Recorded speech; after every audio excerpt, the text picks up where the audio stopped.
Olá, meu nome é Nelson Fernandes, sou estudante da Sociedade Espírita Bezerra de Menezes. E o nosso encontro de hoje, vamos falar um pouquinho sobre a prece. A prece da forma que a doutrina espírita nos explica. E vamos, nesse momento, desfrutar do aprendizado em que o livro do Evangelho segundo o Espiritismo nos fala sobre a ação da prece, transmissão do pensamento. Diz o Evangelho no capítulo 27º: a prece é uma invocação, mediante a qual o homem entra pelo pensamento em comunicação com o ser a quem dirige. Pode ter por objeto um pedido, um agradecimento, uma glorificação. Podemos orar por nós mesmos ou por outrem, pelos vivos ou pelos mortos. Olha a grandeza da exposição que a doutrina espírita nos possibilita, nos ensina. Nós podemos orar por nós, pelos outros e pelos mortos. Quem são os mortos? Nada mais que homens que deixaram o corpo físico e voltaram para a verdadeira vida que é o mundo espiritual. Essa base, essa sólida base que a doutrina espírita nos oferece, nos propicia a oportunidade de adentrarmos os caminhos que Jesus nos falou há 2000 anos. Orarmos pelos nossos mortos. Os nossos irmãos que partiram, os nossos pais, nossos familiares, nossos irmãos, que amamos e que não deixamos de amá-los porque deixaram o corpo físico, estão no outro lado da vida, noutra dimensão. Usaram o corpo de carne, empréstimo da misericórdia, para usarmos nessa escola chamada Terra, e depois voltamos. Quem de nós não gostaríamos de abraçá-los, de matar a saudade? E a prece, pelo pensamento, vai de encontro a eles. A prece vai matar aquela saudade, vai possibilitar um encontro pelo pensamento. Joana de Ângeles nos esclarece que nós somos o que pensamos. E pensarmos nos nossos familiares, estamos emitindo a ele o nosso pensamento de saudade, de gratidão, mas de alegria, de conforto, de esperança, de amor. Foi os caminhos que Jesus nos ensinou. Então, a doutrina espírita, o espiritismo, torna compreensível a ação da prece, explicando o modo de transmissão pelo pensamento, quer no caso em que o ser a quem oramos acuda ao nosso apelo, quer em que apenas chega o nosso pelo dele. Então, é extremamente importante o nosso pensamento, o nosso sentimento, a vontade de atingir, de ver o nosso familiar. A prece faz esse intercâmbio. A prece nos possibilita essa interação com o nosso familiar. E é tão importante a prece que no mesmo Evangelho, no capítulo 28º, a doutrina espírita nos ensina cada frase do Pai Nosso, o que quer dizer. Ah, se soubéssemos a grandeza dessa prece sublime, a mais importante de todas, que foi Jesus que nos ensinou. Essa prece é extraordinária, porque ela coloca em cada frase tudo aquilo que nem imaginamos, que nem pensamos que ela quer nos dizer. E Emmanuel, no livro Fonte Viva, nos dá uma ideia sólida dessa prece extraordinária. Diz Emmanuel no capítulo 77 do livro Fonte Viva: Pai Nosso. E foi Jesus que disse. E quem comentou, quem anotou, foi Mateus, no capítulo 6, item 9. Vejamos o que nos esclarece Emmanuel. A grandeza da prece dominical nunca será devidamente compreendida por nós que lhe recebemos as missões divinas. E Emmanuel está explicando que nós ainda não temos condições de entender a grandeza do Pai Nosso em que Jesus nos ensinou. Diz mais o André Luiz, o Emmanuel. Cada palavra, dentro dela, tem a fulguração de sublime luz. Ah, se tivéssemos a grandeza, a visão espiritual de entendermos o que ele quer nos dizer com a sublime luz. Diz mais, de início, o Mestre Divino lança-lhe os fundamentos em Deus, ensinando que o supremo doador da vida deve constituir, para todos nós, o princípio e a finalidade de nossas tarefas.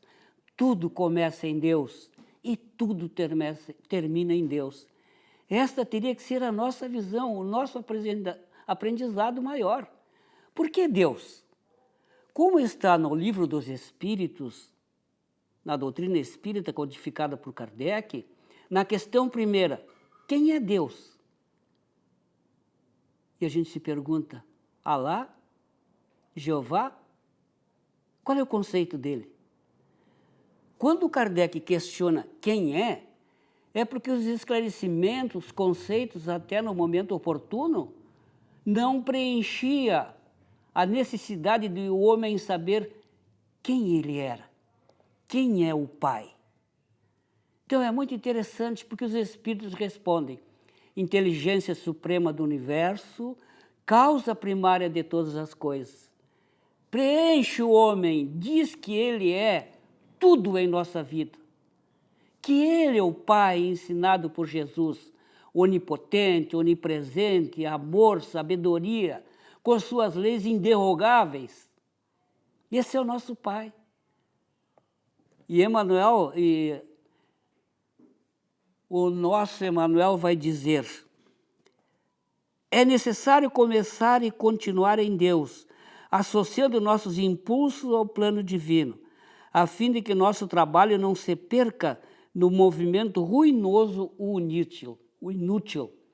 Quer dizer, nós temos que ser objetivos em nossa tarefa, com o nosso pensamento começando em Deus e terminando em Deus. E ele continua no Fonte Viva. O Espírito Universal do Pai há de presidir-nos os mais humildes esforços na ação de pensar, falar, ensinar e fazer. Que humanidade não seria diferente se nós tivéssemos essa base no nosso dia a dia? Se nós estivéssemos superado as nossas deficiências morais e o nosso nível de atitude, de falar, de pensar, de ensinar, de fazer as coisas, seria sublime. Mas nós ainda não aprendemos, estamos a caminho. Somos espíritos endividados com a misericórdia infinita, suplicando o auxílio, suplicando a luz, suplicando a paz. Ainda temos muito para aprender nessa doutrina sacrossanta, que é a doutrina espírita, a terceira revelação prometida por Jesus. Eu vos enviarei o Consolador, e o Consolador permanecerá convosco, e vos esclarecerá, vos ensinará tudo o que tenho feito até agora, tudo o que tenho vos dito até agora e não entendeis. Está aqui a terceira revelação, convidando-nos a uma reflexão profunda como espíritos eternos que nós somos, espíritos perfectíveis através do nosso trabalho, através do aprendizado, da renúncia, da tolerância, da caridade, do amor, da indulgência, da paciência, atributos que Jesus falou há 2000 anos e que nós ainda não entendemos, não colocamos em prática no nosso dia. E por não colocarmos em prática no dia a dia, sofremos até a pandemia, porque não entendemos que o universo é um só, ainda não compreendemos que nós, encarnados e desencarnados, somos irmãos em evolução e que Jesus, o modelo e guia que o Pai de Misericórdia nos oferece, está nos convidando a uma profunda reflexão. E ele ainda continua a nos convidar: vigiai e orai. Vós sois irmãos, vós sois luzes. Vós sois luzes. Que luz somos agora? Ainda apagados. Porque não aprendemos a orar. Porque não aprendemos a bater na porta. Porque não entendemos o que ele nos falou há 2000 anos. Batei e abrir-se-vos-á. Pedis e obtereis. Pedir o quê? Coisas mundanas? Não. Podemos pedir o pão espiritual. Podemos, através da prece, força para superarmos o homem velho, egoísta e orgulhoso que ainda somos. Força para que os benfeitores amigos nos auxiliem a desenvolver a potencialidade espiritual que possuímos como Filho de Deus. Nós somos centelha divina. Jesus nos esclarece isso. A doutrina espírita nos orienta e nos dá base sólida. No universo é Deus, espírito e matéria.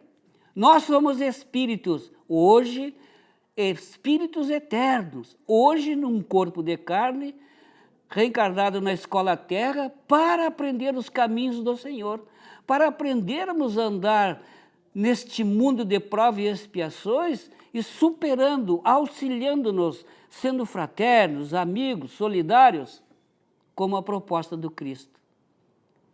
Então, a prece proposta por Jesus, a mais divina de todas, ela, no Evangelho, no capítulo 28º, como já dissemos, ela começa assim: Pai nosso, que estás no céu, santificado seja o teu nome. E a explicação dos benfeitores amigos: cremos em ti, Senhor, porque tudo se revela o teu poder e a tua bondade. A harmonia do universo dá testemunho de uma sabedoria, de uma prudência e de uma previdência que ultrapassam a todas as faculdades humanas. É uma ideia do que quer dizer Pai nosso que estás no céu, santificado seja o teu nome. O que deveremos pensar na hora que estamos falando, na hora que estamos dirigindo o nosso pensamento a Deus? Mas que Deus? Não vejo Deus. Ah, mas eu amo de paixão Deus. Mas que Deus? E aí a doutrina nos esclarece: o onipotente, o onipresente, está em todo lugar. Se revela nas folhas que caem, no voo da abelha, no passo lento da formiga, nos vermes na terra, na floresta, no verde do campo, no mar, no sol, na lua. No nosso mundo interior, quando imaginamos a sua grandeza de tudo que Ele criou. Esse é o nosso Pai. Esse é Deus. Inteligência suprema, causa primária de todas as coisas, como nos explica Kardec no Livro dos Espíritos, a questão primeira. É termos uma ideia em todas as obras da criação, desde o raminho de erva minúscula e o pequenino inseto, até os astros que se movem no espaço, o nome se acha inscrito de um ser soberanamente grande e sábio. As estrelas que fulguram e iluminam a noite, a terra que se move velozmente e nós não sentimos. Que espetáculo é nosso Pai! Nosso Pai, como nos ensinou Jesus. E para não nos alongarmos muito, vamos à segunda parte. Venha teu reino. Que reino é esse que nós queremos que venha até nós? Diz o Evangelho: Senhor, deste aos homens leis plenas de sabedoria que lhes dariam a felicidade, se eles a cumprissem.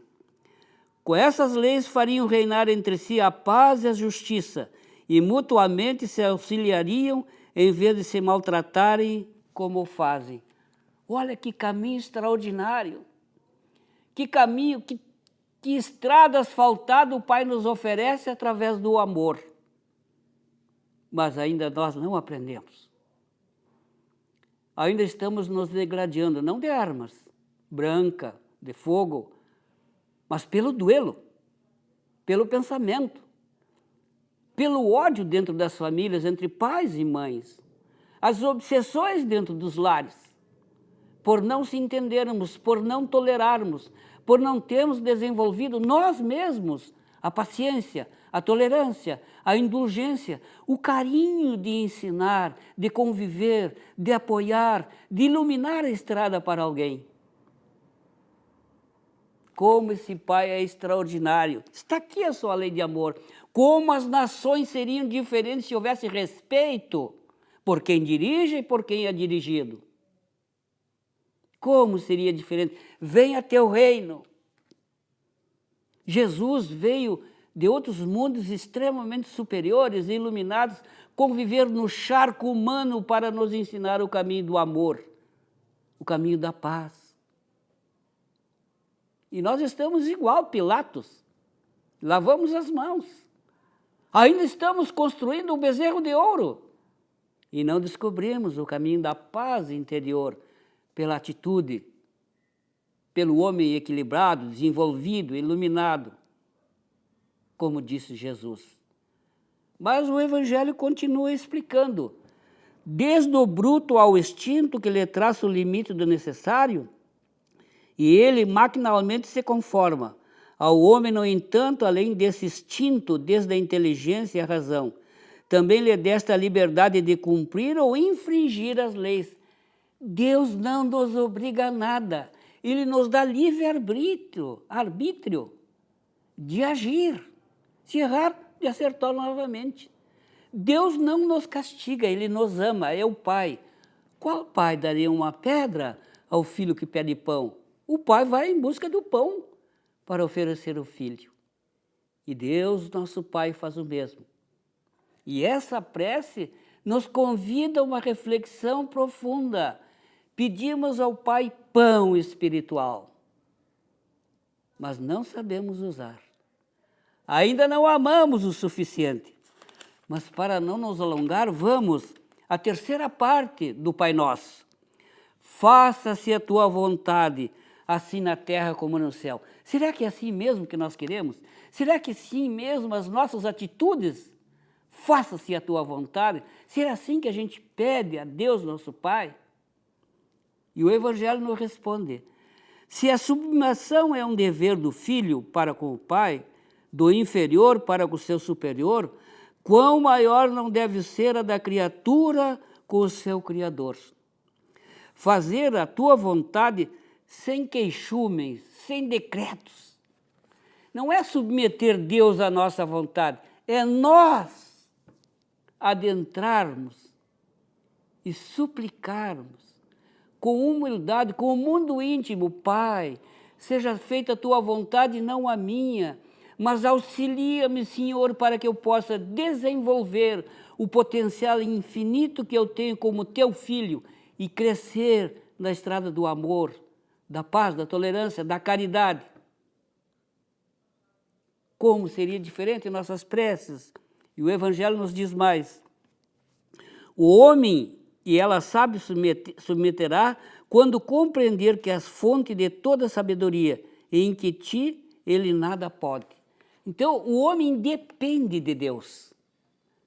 É fazer a prece segundo a vontade de Deus e não a nossa.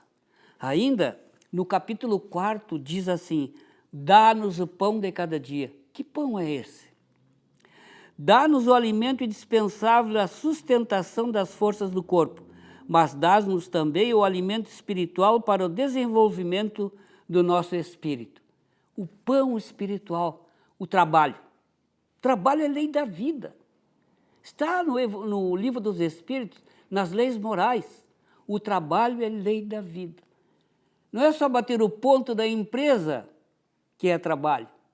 Claro que necessitamos o pão para a família, o pão do corpo, sustentação das forças, mas não usemos os dons espirituais para nos sustentar. Jamais. Nós, no corpo, temos a obrigação de viver do nosso suor, mas pedir força ao nosso Pai espiritual, ao nosso Criador. O bruto, a sua passagem. O homem, porém, deve o sustento à sua própria atividade e os recursos da sua inteligência, porque o criaste livre. Então, cabe a nós o desenvolvimento da inteligência, viver do nosso suor e jamais comercializar as coisas divinas. Dá-nos o pão de cada dia, do corpo e do espírito. E vai mais a prece do Cristo, que realmente nos convida a uma profunda reflexão. Perdoa. Perdoa as nossas dívidas, como perdoamos aos que nos devem. Perdoa nossas ofensas, como perdoamos aos que nos ofendem. Será que é assim? Será que nós perdoamos mesmo? Será que temos a coragem, a grandeza, a espiritualidade de perdoar aquele que nos ofende, que nos humilhou, que nos prejudicou, que no fundo não nos prejudica, ele se prejudicou sozinho? E a mensagem diz: cada uma das nossas infrações, as tuas leis, Senhor, é uma ofensa que te fazemos e uma dívida que contraímos e que cedo ou tarde teremos que saldar, a cada um segundo as suas obras. Devemos ao Pai de misericórdia agir de acordo com as leis. É nossa obrigação perdoar, é um dever, porque nós nos libertamos do jugo da dor, porque nós nos libertamos ao perdoar daquele fluido venenoso, pestilencial da arrogância, do desamor.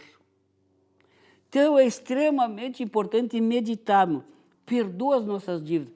Nós temos a obrigação de perdoar. É óbvio. Pedimos a Deus para nós e para os outros o quê? E essa mensagem extraordinária ainda continua. Tu nos impuseste por lei expressa a caridade, mas a caridade não consiste apenas em assistirmos os nossos semelhantes em suas necessidades. Também consiste no esquecimento e no perdão das ofensas. É uma caridade perdoar. Uma caridade. Ainda temos no capítulo 6º, no item 6º, explicando: não nos deixeis entregue à tentação e livra-nos do mal. Dá-nos, Senhor, a força de resistir às sugestões dos espíritos maus. Estamos pedindo a Deus, nosso Pai, que nos dê força para superar os maus pensamentos, as visitas espirituais que nós temos, que recebemos, e que muitas vezes nos levam a obsessões, nos levam à perturbação, porque nós abrimos a porta pelos maus pensamentos e entramos em sintonia com os nossos irmãos menos felizes. Então é extremamente importante termos essa consciência. Dá-nos, Senhor, a força de resistir. Sou eu que tenho que fechar a porta da minha casa mental para que não entre as perturbações. Qualidade de pensamento. Qualidade do mundo íntimo. Cabe a nós desenvolvermos. E ele diz ainda mais: mas somos espíritos imperfeitos, encarnados da terra para expiar nossas faltas e melhorar-nos. Em nós mesmos está a causa primária do mal, e os maus espíritos mais não fazem do que aproveitar os nossos pendores viciosos em que nos entretêm para nos tentarem. Isto é,